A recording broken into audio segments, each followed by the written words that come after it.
Hello, I'm Jeffrey Williams, and welcome to Too Late for the Gods. A few days ago, Braxton Hunter uploaded a video asking atheists to answer 10 questions. I've linked to this video below. These questions and my answers follow. What facts about reality that you and I agree are real facts about the way the world is does your worldview account for, but my Christianity doesn't account for, or at least doesn't account for well? And for those of you that would point out atheism isn't a worldview, I'm talking about your worldview that includes atheism. I can't think of any. Christianity accounts for evil, suffering, the existence of other religions, including supernatural events in those other religions, science, and differences among different denominations of Christianity.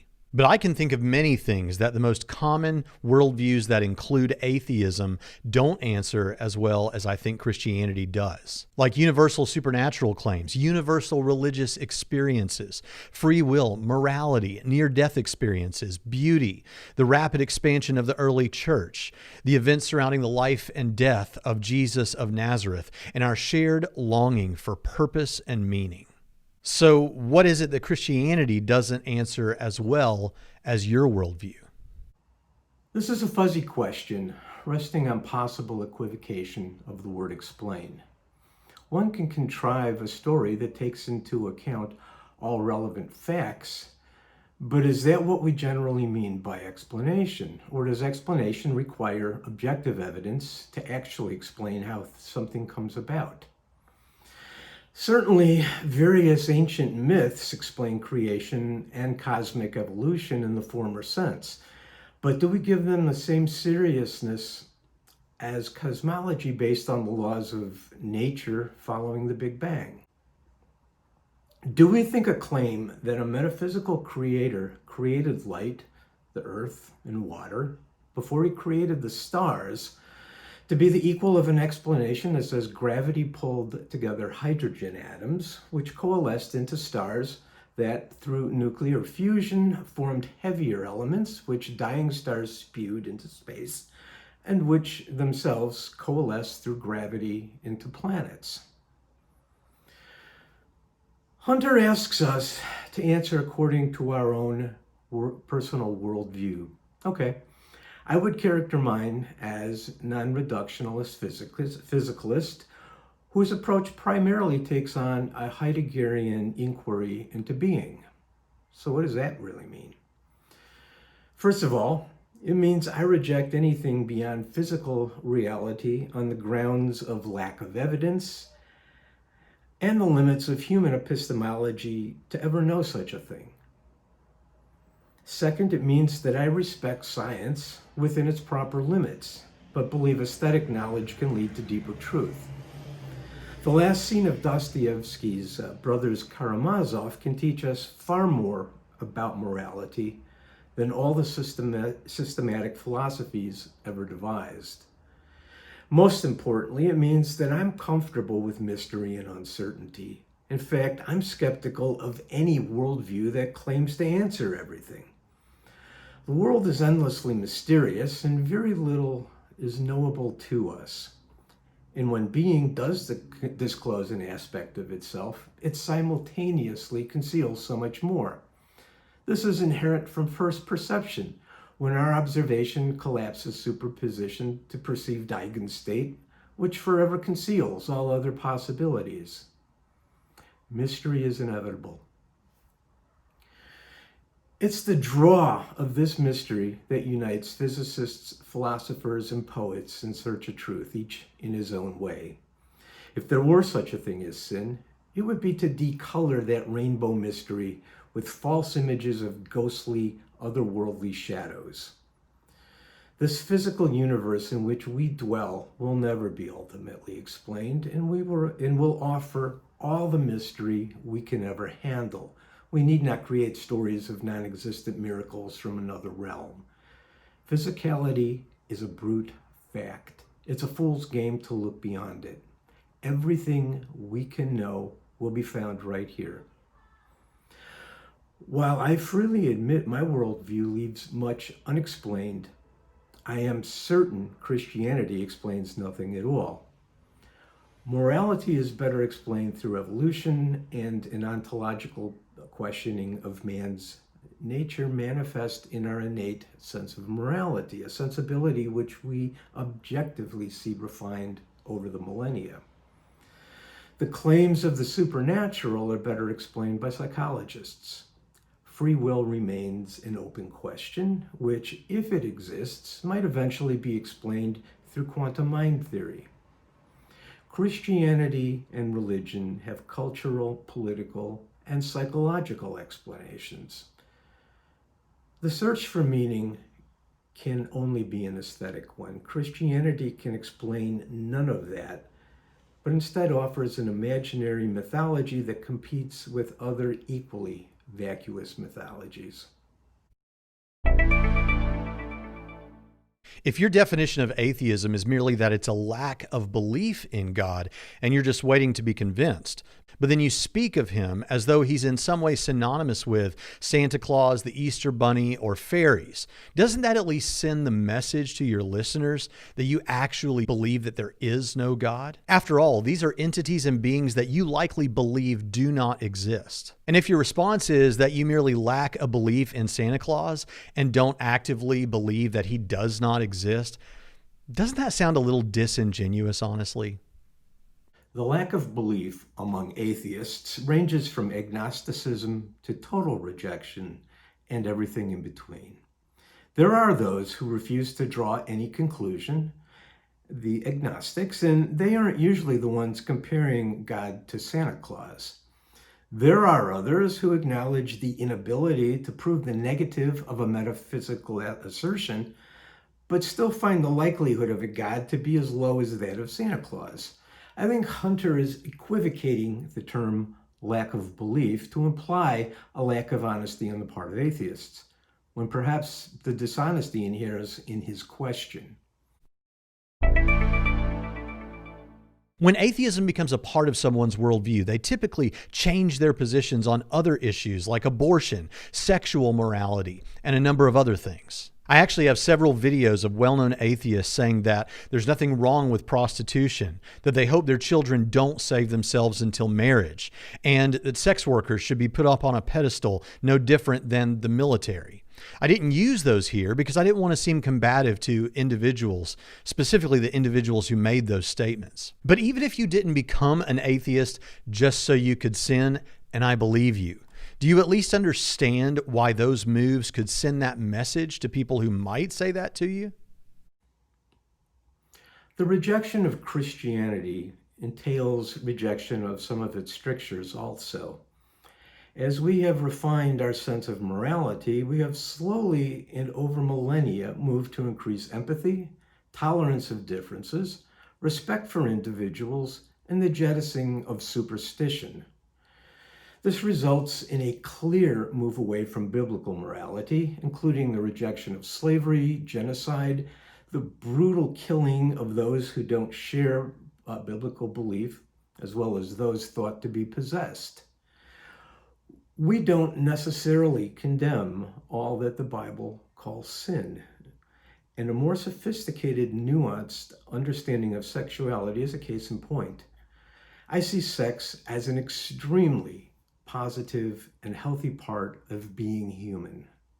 Christianity sees it as dangerous and disgusting, as it turns what is naturally beautiful into something ugly, only to be tolerated in its most attenuated and denatured form.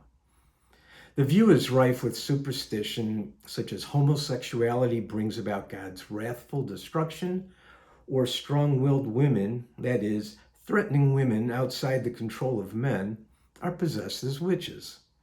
Fear caused Christians to call this sin. I do not. If I were to call anything sin, it would be the blasphemous Christian denunciation of the most profound human communion, which entails the most profound experience of being and our part in it. That is the sin that leads to the distorted wreckage of the psyche. As Nietzsche wrote in Aphorism 130 of the Gay Science, the Christian resolution to find the world ugly and bad has made the world ugly and bad. And in answer to Braxton's last question, sure, I can imagine the signal that sends to Christians and couldn't care less. I don't let their pathologies influence my thoughts, actions, or speech. If it's a lack of belief sort of atheism, what is it? Is it 50-50, 60-40, 75-25? And at what point do you feel disingenuous saying that you merely lack a belief as opposed to leaning towards, I believe that God does not exist? That was already answered the question too. If I encountered direct and objective physical evidence of God's existence and still refused to believe that he exists, it would only be at that point I would consider myself disingenuous. Now, I know we've all got our talking points, but I want you to struggle to be as sincere with yourself as you can right now. Doesn't it bother you a little bit that when we come to talk about the origins of the universe, and if there's a multiverse, the origin of that too, that the only real options you've got besides God is a past infinite universe, which is impossible, or the universe coming to exist uncaused out of nothing, or something far less clear than even those? It seems that for any worldview that includes atheism, there's a massive blind spot when it comes to the origin of the universe. And all the attempts to try and circumvent that problem seem desperate and at least far less likely than theism. My question isn't just what do you typically say about this, because I'm well aware of the responses. My question is simply this: when you step away from the debate mode that it's so easy for us all to get into online, doesn't this issue destabilize you a little bit? It seems to fit really poorly with any worldview that includes atheism. Not at all. Doesn't it bother you that your explanation has no real basis to it at all, but is pure imaginary speculation of what can never be known? The question you pose is faulty. The only honest position is to accept Kant's demonstration in the Antinomies that the question of the origin of the universe, or the question of finite infinite universe, results from the apparition of transcendental illusion. We not only can never know anything about the question of origin, we can't even know the proper way to conceive the question. It is theism that not only betrays its desperation by imposing God of the gaps, but is far less likely since the existence of a God on which theist explanation relies is so much less likely. There's literally nothing outside the imagination that suggests any God exists. And if we were to retreat to God of the gaps, there is nothing that makes Yahweh or Elohim any more likely than the other Mesopotamian gods with which they cavorted in the early ancient Near Eastern myths, or the Greek, or Nordic, or Vedic gods. Of the arguments for God's existence, is there one that to you seems more interesting than the rest? Is there one that for you actually does weigh in favor of theism? Which one? No, they are all equally fallacious and unconvincing. Actually, I'm surprised anybody still takes them seriously. But then outside of apologetics, practically nobody still does. When an apologist appears who can honestly overcome Kant's refutations in the Antinomies, I will enter the discussion. Until then, these arguments are as meaningful as arguing how many angels fit on the head of a pin. The one true victory in intellectual history of the last couple centuries is the overcoming of metaphysics, which is now seen by serious thinkers as a medieval relic of historical note only, much the way modern medicine would view bloodletting to balance the humors. Most atheists I've met humbly admit that they don't think they can have absolute certainty about much of anything. But what they want from the Christian is a demonstration that God exists or that Christianity is true. Well, when we offer the reasons to believe that we do have, those are typically deemed not good enough. So what sort of evidence, if any, would be enough to convince you? Do you know? And since it's often a conversation stopper, let's take experimental reproducibility off the table, since that's not even always necessary for science. This is a sophist trick often employed by William Lane Craig. I saw Craig once evade Kant's first antinomy by dishonestly characterizing it as a claim that we can know nothing, when in fact Kant's whole thrust of the Critique of Pure Reason was to rescue knowledge from the extreme skepticism of Hume by limiting it to its proper scope and grounding it there. Hunter is pulling the same trick here by conflating a recognition that there are areas that are unknowable with a claim that nothing is knowable, and then falsely claiming that we are holding Christians to a double standard. This is nothing more than an attempt to escape the onus of burden of proof. There are things in the universe that we can know, and we arrive at that knowledge through observation and experience of the universe. We also have no hesitation to acknowledge the unknowable, and many of us know better than to resort to empty speculation about what cannot be known. What we ask of Christians is something beyond metaphysical speculation, which is never compelling, and biblical claims, which are no more compelling than mythology of any other religion. This is something that Christians simply cannot do.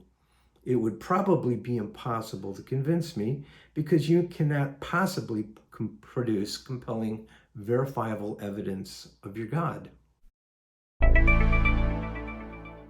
To what extent did social and moral issues start you down the path toward your atheism? That is to say, the typical Christian or religious views on sexuality, gender, rights, and acts and commands of God in the Old Testament. It seems that many deconversion stories online begin with, or at least include, LGBT issues, purity culture, or hell as instrumental in the deconversion process. It strikes me that what should matter most is the truth and not what we might prefer that the truth were. I honestly wonder how much those issues and ones like them motivate the deconversion rather than all this talk about evidence. Those elements did not start my deconversion, although they may have added fuel later on. There were two issues that simultaneously brought about my atheism. The first was philosophical study that convinced me that metaphysics were unworthy of serious consideration. And second, the quality of the Bible itself, consisting of reworkings of earlier ancient Near Eastern gods and myths, and its many contradictions and errors. Can you name the last 3 academic books you read by theists on the subject? How long ago did you read them? Or is most of your understanding of apologetics and atheism from non-scholarly internet sources, pop-level books, and, let's face it, YouTube videos? And be honest with yourself about this. Anyone can Google up a list of books and paste them in the comments section. But I want to know, are you getting the best from the other side? The intent of this question seems to be to question the familiarity of atheists with writings of apologists and Christian philosophers. So I'll answer this way. During undergraduate and graduate studies at the University of Chicago, I carefully read Christian philosophers such as Augustine, Aquinas, Descartes, Berkeley, and Kierkegaard. I did graduate study with Paul Ricoeur, the John Nuveen Professor of Philosophical Theology with joint attachment to the Divinity School at Chicago, whose thought was grounded in a devotion to French Reformed Protestantism.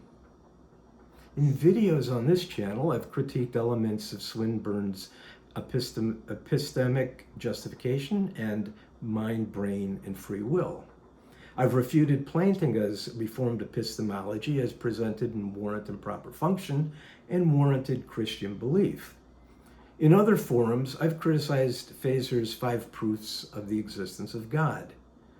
Braxton, what were the last 3 books you've read by non-metaphysical philosophers such as Nietzsche, Heidegger, or Wittgenstein?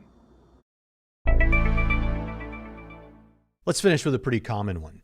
If you found out today to your satisfaction that Christianity were true, would you accept God's authority, repent of your sins, and trust Jesus as your king? No, I would search out and join the opposition to a truly evil biblical God. Braxton, I've answered your questions thoughtfully and honestly. Anytime you want to discuss this, I will be available.